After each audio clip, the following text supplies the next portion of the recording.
Hey guys, welcome back to another video where today I'll be testing the new Saleen S7 Twin Turbo in Asphalt 9 multiplayer in the recent multiplayer season which this car was featured in.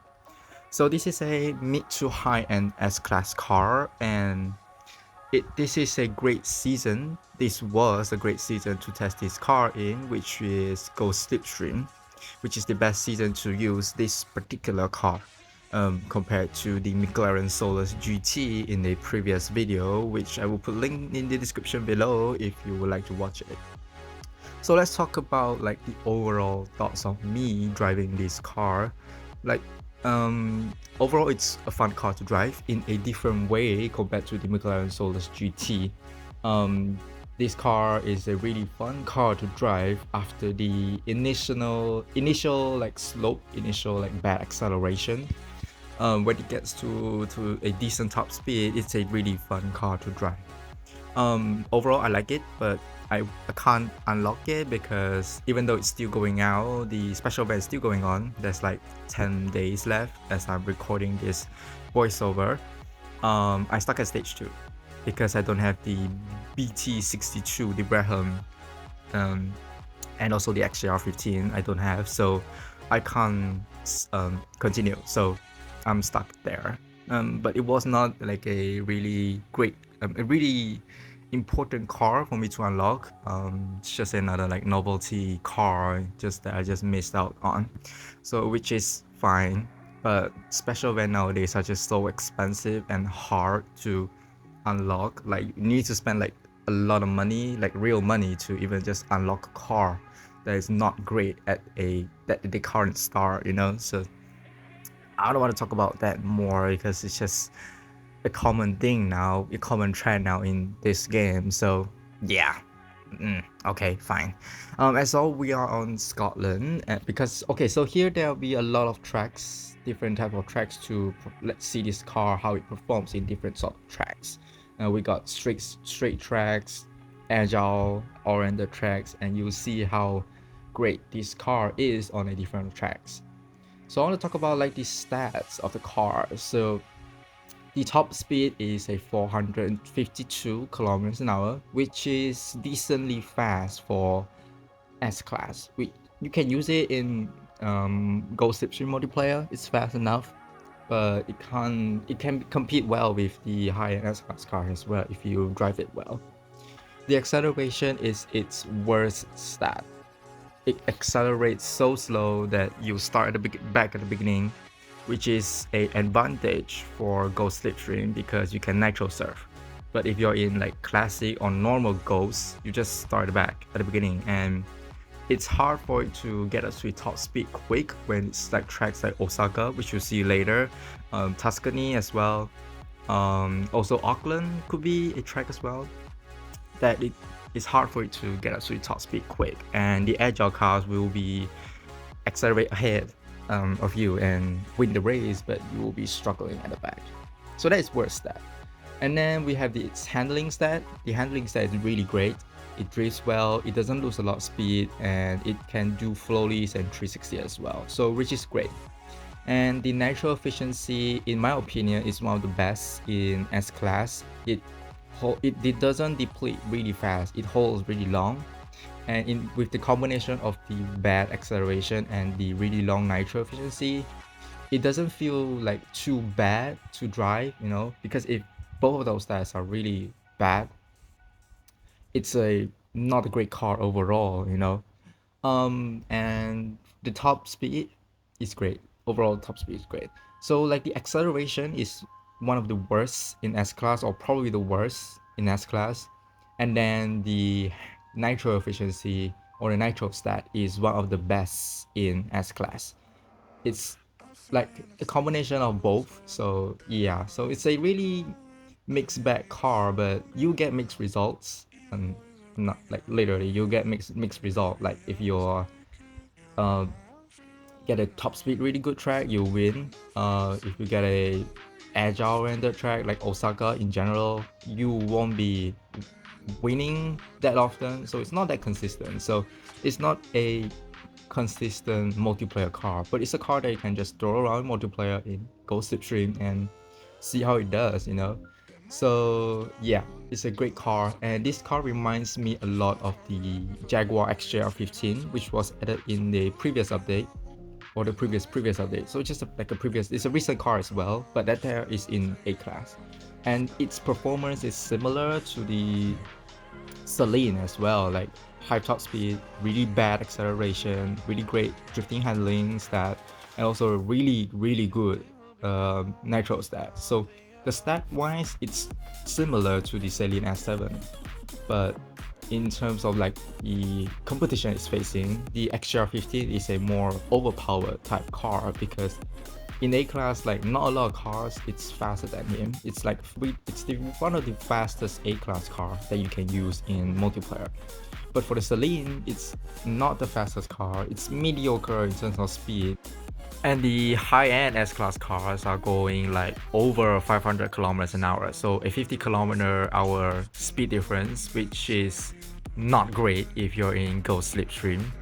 So yeah, different stat in same stat but different class, and then a different type of outcome, I would say the least.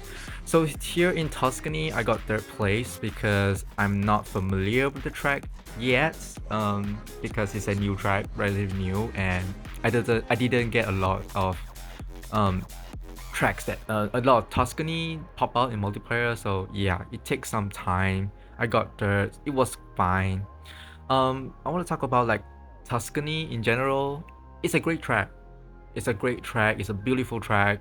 But I don't like the layout that often, because I don't know. I just don't like it in general, like in terms of layout. But the environment and the vibe it's giving, it's really nice. It's really nice, because like it has a lot of like sharp turns, you know, and there's only like one particular section which is really great for high top speed cars.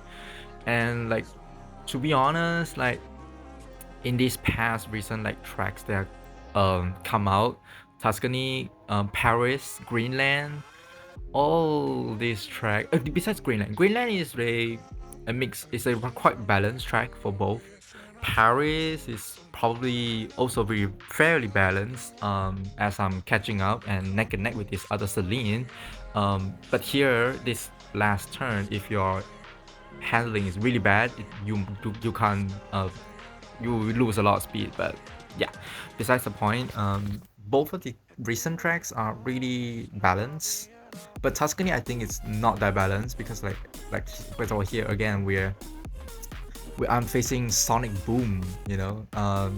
Okay, because Tuscany there's only like one particular section where high top speed car will excel on, which you will see later on, which that part that, yeah, the two tracks, and then like the two paths, and then you get barrels and stuff. Yeah, that you get a lot of top speed, but other than that, you won't reach your top speed a lot often, you know, if you're a high top speed but bad everything else. Like here, like this particular section, even though I hit the wall, but this section I can get up to a top speed really quickly. I don't know all the speed tricks or the shortcuts yet, or the air times and stuff, so it still requires a lot of time to practice, so which I think is a good thing, you know, where because the new tracks and all give me like a new like freshness to it, you know, because I'm bored at the game most of the time, you know.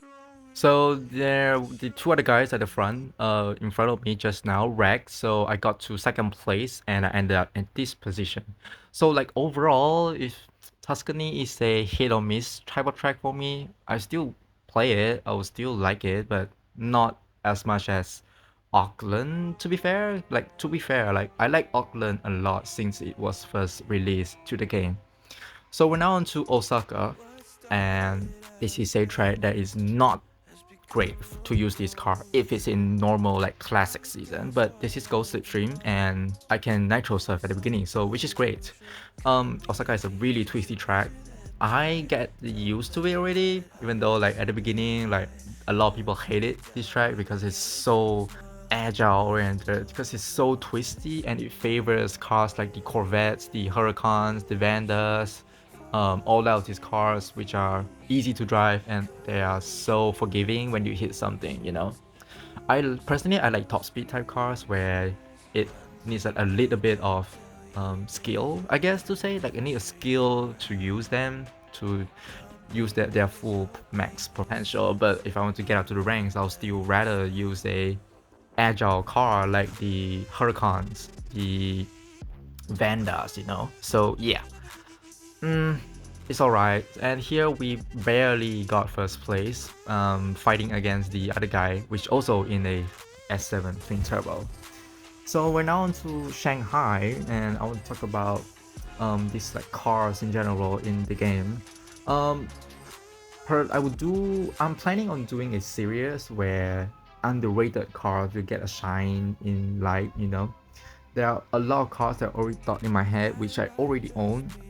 I'll only use the cars that I own because there are no other way to unlock some of the cars that I didn't unlock, you know. The first car in my mind that I think of my head is the DBS Superleggera. The DBS Superleggera, it's fast. It accelerates really well. Like even though it's a 79, it handles well. It nitros well as well. So it's technically better than the Huracan, but because of the acceleration, it's like the Huracan will beat it in most tracks, quote unquote. But I have used that car more than the Huracan Evo, even though the Huracan Evo is such a agile car. I chose the DBS more than the Huracan because it's just fast. It's 370 versus 358, you know. So I'll do that. I'll plan on doing that video later, like, and then you guys can also comment as well. What types of car do you want to see me use in this underrated car series? You know, so I think it's a great like way to let people know that these cars are worth using. You know, like if you would think like DBS Superleggera stat, like the next car you think, oh, it's supposed to like the Carrera GT. You know, same story, just doesn't only people use. And plus the Huracan Evo is now a free car, as we are on to our last race of the video, which is on Rome. The Huracan is a free car now. You can get it to 4 stars or even max if you strategize it well. Just don't start up at 3 stars, you know. You get the Huracan blueprints and max it. And yeah, the Huracan is the new spam king now, which is undeniable. It's great. It's so useful as well in events, in special events as well, you know. So yeah, it's all like you know, it's like a man situation, you know. So I'm gonna leave my general thoughts after on to the final section. Overall, it's a great car. It's a fun car. I won't be unlocking it, and yeah, that's all. So thank you all for watching. Subscribe, share this video, give your thoughts in the comment section below, and I'll see you in the next one. Peace.